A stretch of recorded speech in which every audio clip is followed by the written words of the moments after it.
It's not the speeches that we can give.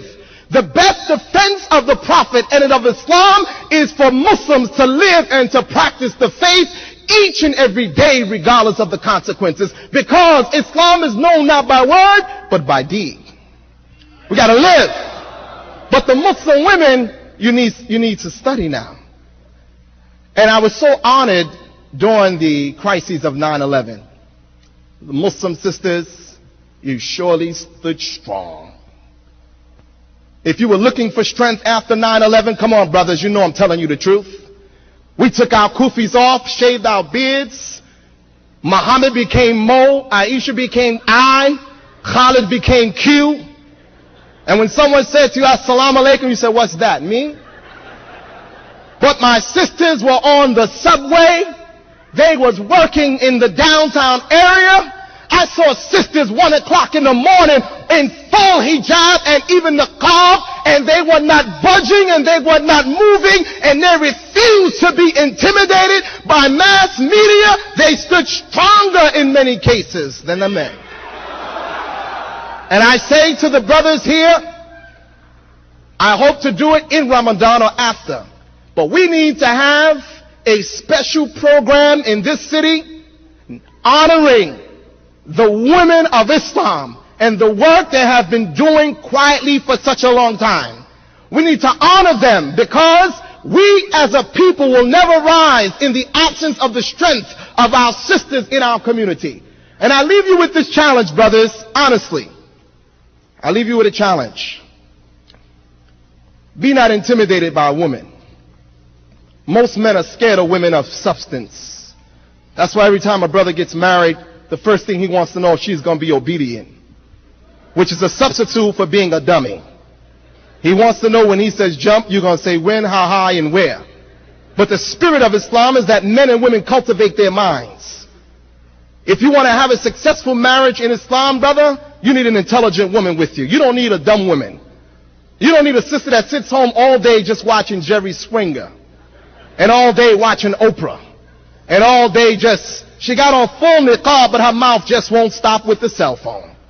You need today women in our community who become the doctors and lawyers and engineers and the technicians and the educators, so we can begin to claim our rightful place within this society, because we ain't going nowhere. We're here to stay. We ain't going nowhere.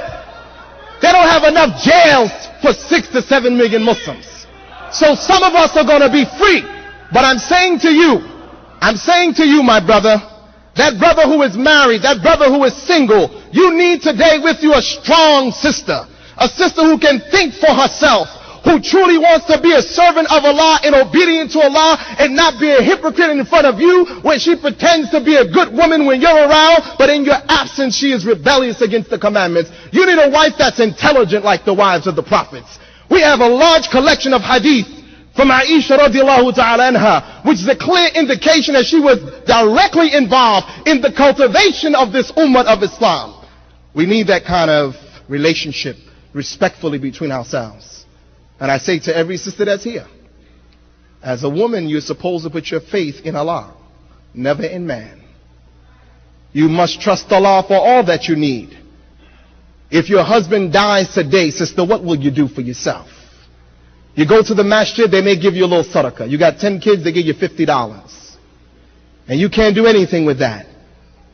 Muslim women in shelters in America, in New York, and we live as men in mansions. And I ask the question to the men today, and I'm finished. What part of the sunnah do we practice? What part of the life of the Prophet do we intend to imitate? The nice beards that we have, the nice kufis we have, the nice thobes. And to my African American brothers, you're born in America, you get influenced by foreign brothers, and you don't even speak English no more. Brother, mashallah, Abdul Malik, how are you doing? Alhamdulillah, brother, mashallah, acha. No, that's my African American brothers. Your whole mind is transformed. You got to wake up. And I say to the sisters and brothers here, work together for the common good of this ummah.